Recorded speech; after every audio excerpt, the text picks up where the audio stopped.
We all belong outside. We're drawn to nature, whether it's the recorded sounds of the ocean we doze off to, or the succulents that adorn our homes. Nature makes all of our lives, well, better. Despite all this, we often go about our busy lives removed from it. But the outdoors is closer than we realize. With AllTrails, you can discover trails nearby and explore confidently. With offline maps and on-trail navigation, download the free app today and make the most of your summer with AllTrails.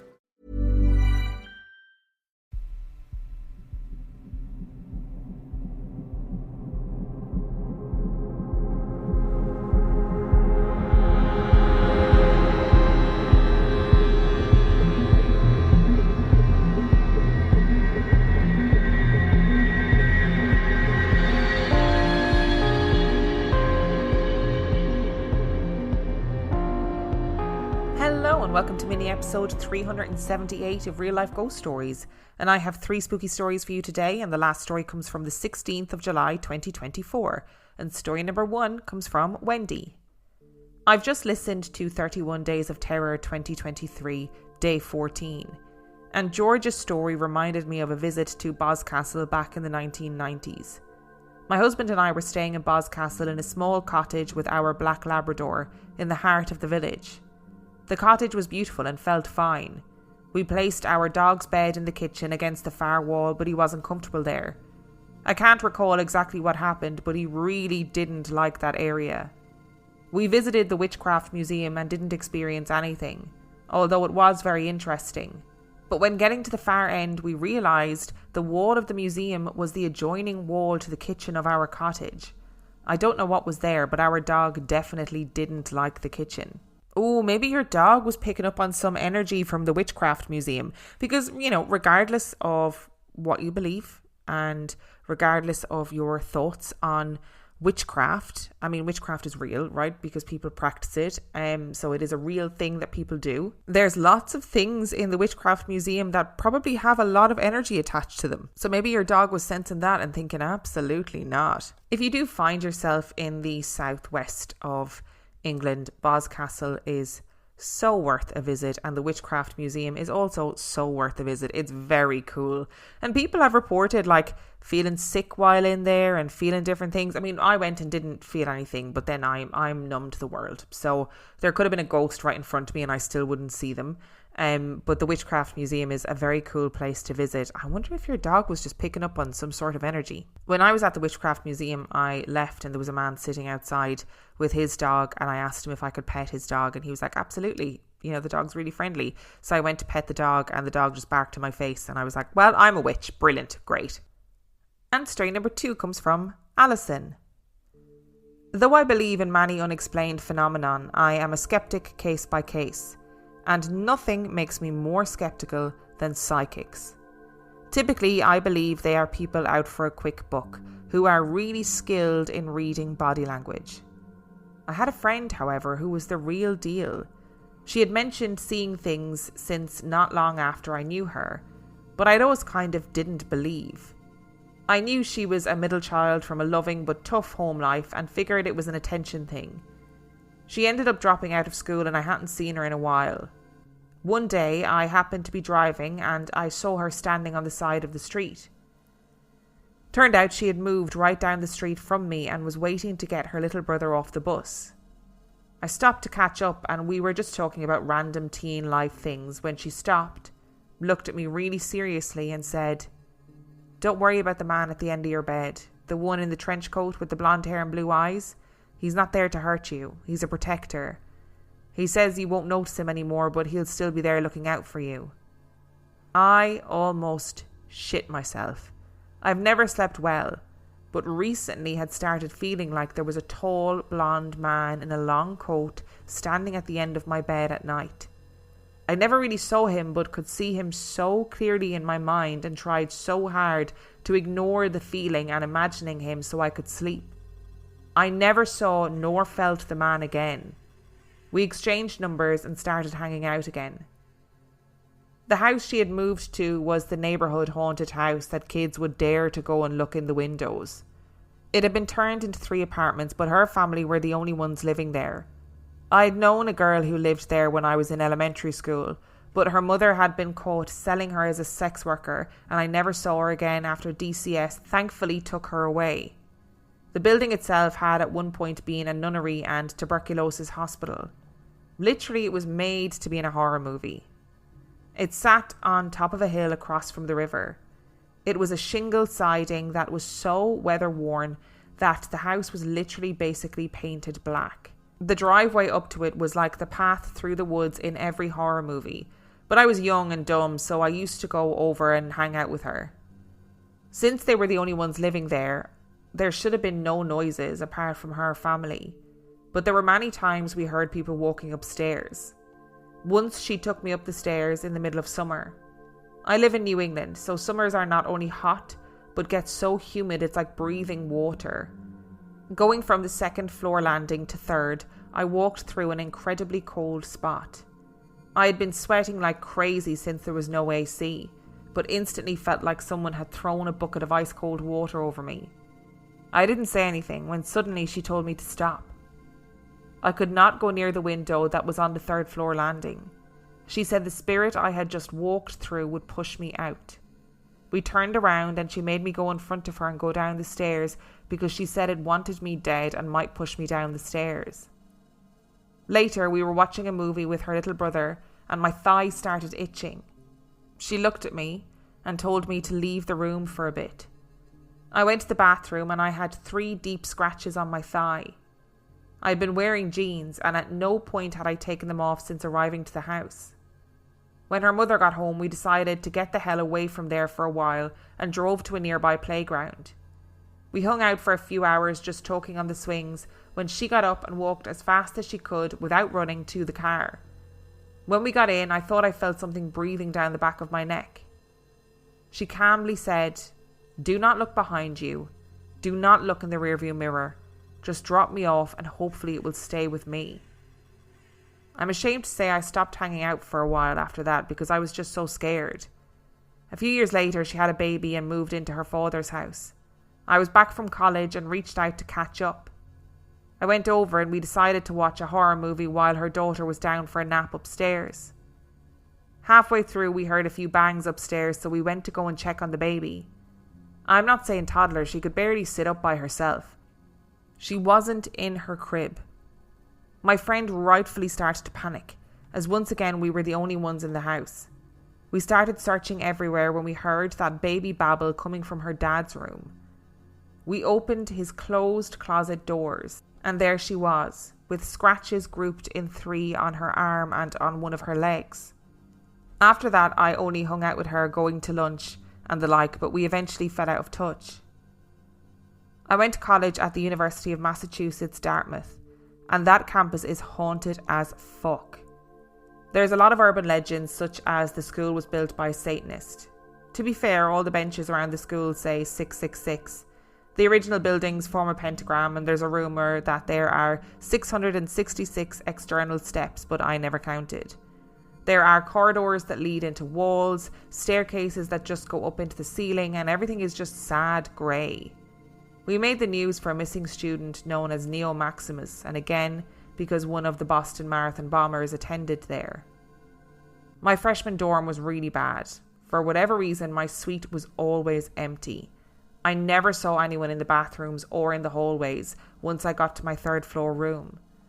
I had a roommate, but after a few weeks she met a guy and basically moved in with him. I had a wardrobe that used to rattle at night. There was a mirror attached to the inside of one of the doors. I hate mirrors and always have, so I kept that door closed at all times. One night, desperate to stop the rattling, I opened the doors and it did stop. I tried closing just the door with the mirror on it and it would start again. Since I was the only one on my floor, I usually didn't lock my door at night. Incredibly stupid, I know, but sometimes if my cousin was on campus late, she'd come over and crash. My door started opening in the night. At first I assumed maybe the wind had blown it open, but it was an incredibly heavy metal door. It also didn't open and shut. It was made so that it automatically shut unless something was holding it open. I saw a shadow standing in the doorway staring at my bed. After a while of pretending to be asleep, the door slowly closed. This happened every time I didn't lock my door at night. The worst building on campus is the art building.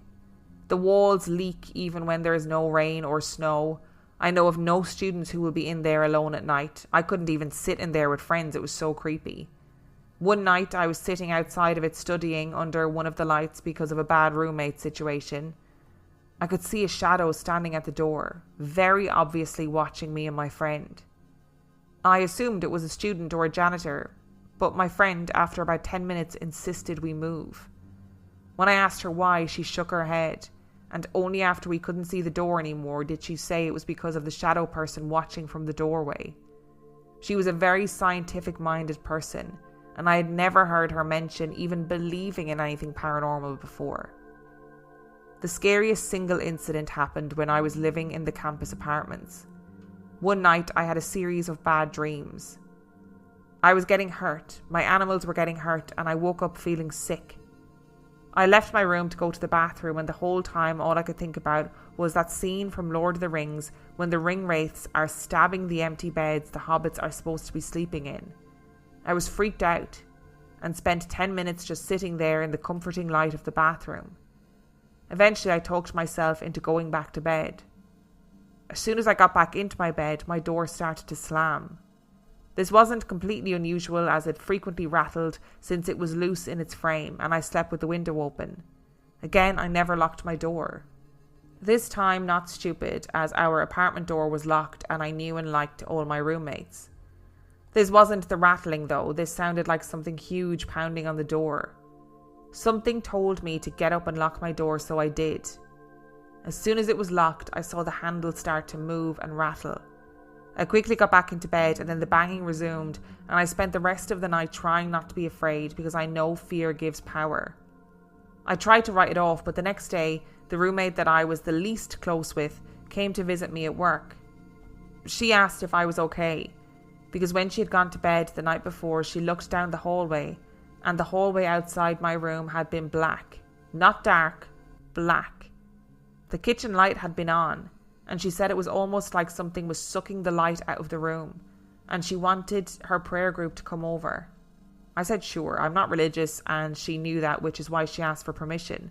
But I still went home for the weekend, so hopefully whatever it was would lose track of me. Thankfully, I haven't had problems since. Meeting somebody who is a genuine psychic medium, I think it's a very unnerving thing, I think. You know, I think there are psychics out there who are charlatans and who want to make money and who kind of are good at reading people and whatever. But I do think there's psychics out there who have a real gift, and it's very unnerving when you come across them. I mean, her telling you out of nowhere, do you know what I mean? Just when you stop and meet somebody randomly and they tell you, don't worry about the man at the end of your bed with the blue eyes and the blonde hair. Like, that's so specific. And also, in that moment, I'd imagine, like, obviously, you know, terrifying because you're like, shit, how did you know that? But also quite calming that, you know, you'd know that, oh, okay, this presence that I'm feeling is not necessarily a bad thing. But to be really frank, I do understand why you stopped hanging out with her. I know that obviously, well, I can only imagine that if you're a psychic and you have messages that you want to give people, it can be an incredibly difficult thing, because not everybody's going to listen. That must be really frustrating. Some people don't want to know, etc., etc. And I have very strong feelings about insisting on giving messages to loved ones when they're not ready to hear it, right? But I do think that potentially this person could have gone about this better. Like, I just would rather not know. If she said, sorry, we need to leave this building now. I'm not feeling very well. And do you mind if I walk in front of you down the stairs? I've just got a thing about going downstairs. Right? Fine. Easy. I'd be like, grand, yeah, no worries. And then maybe tell you afterwards. But if she was saying to me, there's a spirit here that wants you dead, I'd be like, oh, well, fine. I'd go into fight mode and be like, bring it on. This spirit wants to push me out the window. I'd like to see you try, okay? I am heavier than I look. Equally, her being like, do not look behind you, do not look in the rearview mirror, and hopefully it'll stay with me. Babe, I can't see ghosts. I'm not taken directly from the sixth sense. Like, I cannot see ghosts. You can see ghosts. I can't. So I'm not going to be seeing anything in the rearview mirror. But now I'm terrified. So yeah, it's a very unnerving thing when you meet a real psychic, or somebody at least that you think has real psychic abilities. And I can understand why you stopped hanging out with her. Although I really did not like the baby thing. Like the baby having injuries, that gave me the heebie-jeebies for more reasons than one. Like, oh, and that university sounds terrifying. That campus sounds awful. I wonder if the Satanist rumor is a rumor because of the prevalence or the seeming prevalence of 666, and seemingly the original buildings form a pentagram. I wonder if the Satanist rumor came after that. And I just personally would never really be worried about Satanists. From what I know of Satanists and Satanism, it's, less about demons and killing people and more so about doing things that make you happy. But besides that, this does sound like a really terrifying place. Like, I don't know how you put up with like the door rattling. Besides kind of being terrifying, it would also drive me bananas. Like, I would get so frustrated. Ghost or no ghost, I'd be like, stop rattling my door. Like, I'm trying to sleep. That's really annoying. And then to have to deal with shadow people too, like, go away. And it's so weird that your roommate said that they saw this sort of black space outside your bedroom door, because that has happened to me. And I spoke about this on Patreon, but I'm not sure if I spoke about it on the main podcast. So it was a good couple of years ago now, maybe 4 or 5 years ago now. And I was in bed and I woke up and I felt like I was in, I don't know, like I was in a vacuum. The room was pitch black and it was completely silent. Like, I've never really experienced anything like it. It was so strange. And I thought I was just having some sort of weird parasomnia sleep episode thing. And I was telling Dan about it the next day. And he had been up later than me and said that when he was coming to bed, he looked into the bedroom and it was weirdly pitch black and dead silent. And he found it really strange. I don't know what that means. Maybe I'm possessed. Maybe I'm being haunted by something and I'm just completely unaware of it. Maybe it is representative of something coming to visit you at nighttime. Who knows? To get people excited about Boost Mobile's new nationwide 5G network, we're offering unlimited talk, text, and data for $25 a month. Forever. Even if you have a baby. Even if your baby has a baby. Even if you grow old and wrinkly and you start repeating yourself. Even if you start repeating yourself. Even if you're on your deathbed and you need to make one last call. Or text. Right, or text. The long-lost son you abandoned at birth. You'll still get unlimited talk, text, and data for just $25 a month with Boost Mobile. Forever! After 30 gigabytes, customers may experience slower speeds. Customers will pay $25 a month as long as they remain active on the Boost Unlimited plan. Forever! Millions of people have lost weight with personalized plans from Noom. Like Evan, who can't stand salads and still lost 50 pounds. Salads generally for most people are the easy button, right? For me, that wasn't an option. I never really was a salad guy. That's just not who I am. But Noom worked for me. Get your personalized plan today at Noom.com. Real Noom user compensated to provide their story. In 4 weeks, the typical Noom user can expect to lose 1 to 2 pounds per week. Individual results may vary. And our final story today comes from Jack. I'll start by telling you that I do not believe in ghosts. I am an atheist and I do not have a religious or spiritual bone in my body. I believe in science and that there is a rational explanation for everything that happens, even if science hasn't discovered it yet. That being said, I'm always interested in listening to people's supernatural stories and picking the bones of them. And I also do have some unexplainable experiences of my own, which I thought I would share. In 1990, my mother moved from Barking to a 2-bed house in Dagenham. I was only 18 months old. My mum and dad were separated, but got on well and were both equally in my life. Neither were religious either, and they probably wouldn't like to say categorically whether they believed in the afterlife or not. I have very vague memories of my young childhood, I'm talking 6, 7, 8, of seeing a figure at night either on my stairs or at the bottom of the stairs. Then, at around 8, a person who lived on my cul-de-sac was in my house talking to my mum. I can't remember how the conversation got there, but the person said that a man had died in our house shortly before we moved in. I do remember my distinct reaction at 8 years old of, what the fuck? I spoke to my mum after, and although she knew someone had died before we moved in, she never knew the details. I then learned that an older fella lived there alone, and one night he fell down the stairs, broke his neck and died on the floor of the landing. What a way to go. I then found out that the man was not discovered for a good week after. As a kid, I obviously didn't have the staunch atheist outlook I do today. Safe to say I would shit myself going near the stairs for a while. That being said, I probably only had 2 or 3 more occasions seeing the figure on the stairs. And I heard footsteps outside my bedroom door several times, always at around 2 a.m, when my mum was adamant that she hadn't been up. Fast forward to 2006-ish. My girlfriend had just moved house, also in Dagenham. I helped them move in and did some work on the house. My missus' bedroom was at the back of the house. Again, like my mum's, it was a 1940s style ex-council house, but this was a 3-bed. One day me and my now father-in-law pulled up the carpet in my missus's room. We both looked at each other with a bit of a stare. On at least a quarter of the floorboards in the corner of the room by the door was a big, dark, round, red blood stain. We made light of the situation, made a joke about it, but the father-in-law shit himself a bit. We called the rest of the family up to have a look. Just then, the willies aside, we just got on with the work and covered it.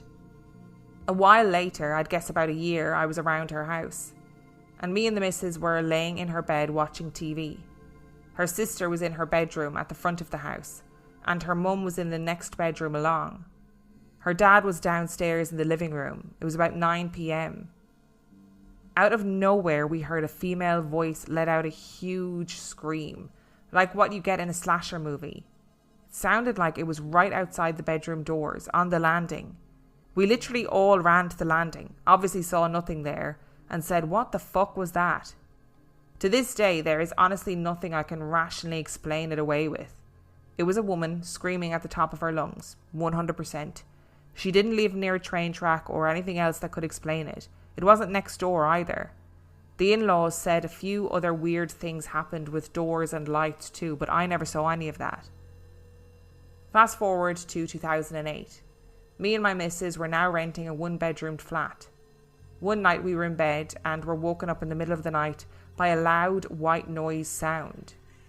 I opened my eyes and saw the TV was on an unused channel, and the volume was on full. We had no pets and the remote was on a table. This happened a couple of times in the year that I lived there. In 2013 we moved to a new build estate on the site of an old hospital. Our house was at the back of the estate, where the birthing unit once stood. The TV thing continued in this house, this time on a brand new TV in the living room. I'd wake up to a programme on at full volume at 2 a.m. For example, Family Guy, the volume at like 115 or something like that. The remote would be on the arm of the chair. The cat would be outside. This probably happened 20 times. This would often be the white noise too. And once, one that actually shit me up, it was one of the exorcism or conjuring films. Other stuff happened in this house too.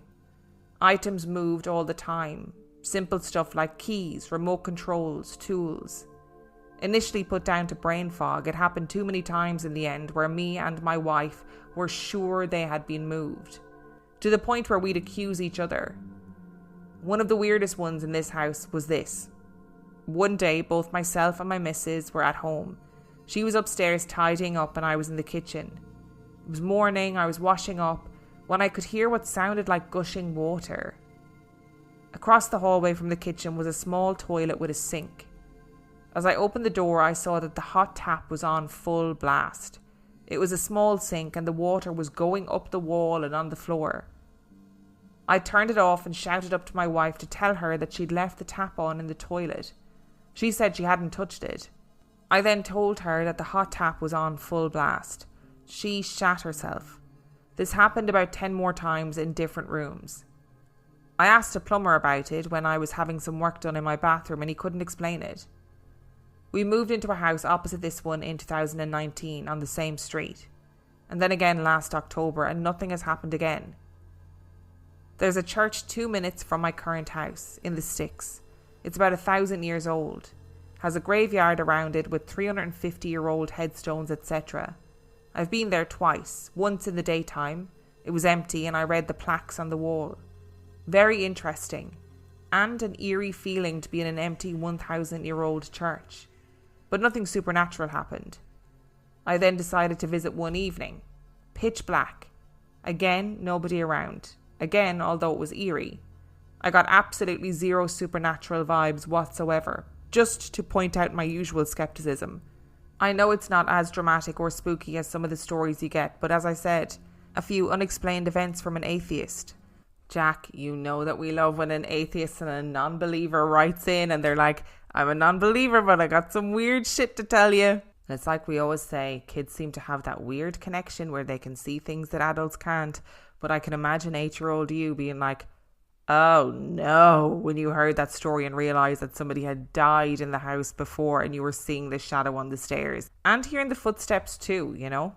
And I would love to know what happened in that house that your girlfriend had moved into, where there seemed to be this big blood stain on the floor. And to be honest, if I saw a big blood stain on the floor, I'd be like, oh, it's probably something else. Like, I wouldn't just assume it was a blood stain. I'd like you guys, I'd be like, everybody come look at this. And I'd make jokes about it, and then I'd, cover it up and continue with my life. But then to hear that female voice let out a huge scream, especially when you weren't the only one to hear it. If you were the only one to hear it, you'd say like it was exploding head syndrome or some sort of auditory hallucination. But the fact that everyone heard it in the house, that's weird. Maybe the house has some sort of weird history. And I don't want to be that guy, Jack, but maybe it's you. Maybe something is trying to get your attention. And I've lived in a lot of houses over the years. I would say nearing to 20 houses over the years.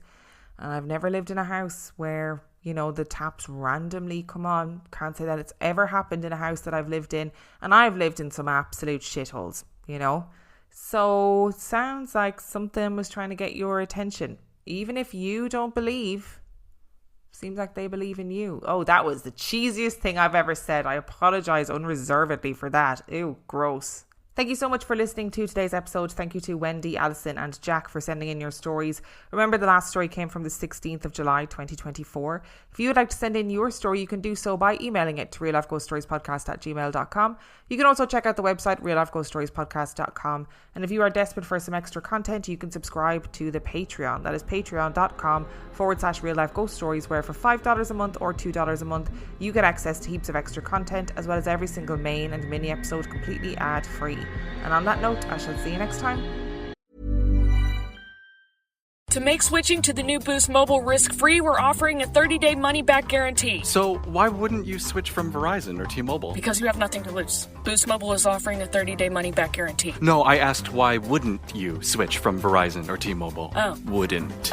Because you love wasting money as a way to punish yourself because your mother never showed you enough love as a child? Whoa. Easy there. Yeah. Applies to online activations. Requires port in and auto pay. Customers activating in stores may be charged non-refundable activation fees.